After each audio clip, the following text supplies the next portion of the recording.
মুসলমানরা যেসব মন্দির বারবার ভাঙতে চেয়েছে তার মধ্যে অন্যতম কাশী বিশ্বনাথ মন্দির। দেবাদিদেব মহাদেবের 12টি জ্যোতির্লিঙ্গের মধ্যে ষষ্ঠ জ্যোতির্লিঙ্গ কাশী বিশ্বনাথ।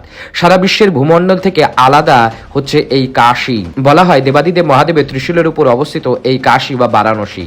দেবাদিদেব মহাদেবের সব থেকে প্রিয় নগরী এই কাশী বলা হয়। এখানে মাতা পার্বতী সহ দেবাদিদেব সবসময় বসতি করেন। পুরাণ অনুযায়ী প্রলয় কালেও এই কাশী নগরী কখনোই লুপ্ত হবে না।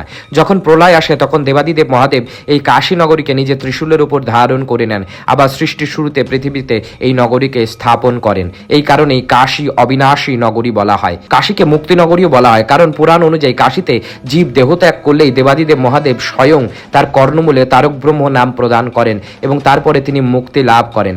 বরুণা এবং আসি দুটি নদী তীরে অবস্থিত বলে কাশীর পরবর্তীকালে নাম হয় বারাণসী।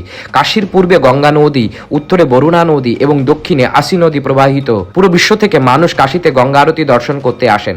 মুসলমান দ্বারা মন্দির ধ্বংসপ্রাপ্ত হওয়ার পরে বর্তমান মন্দির রানী অহল্যাবাই নির্মাণ করেছিলেন 1780 সালে।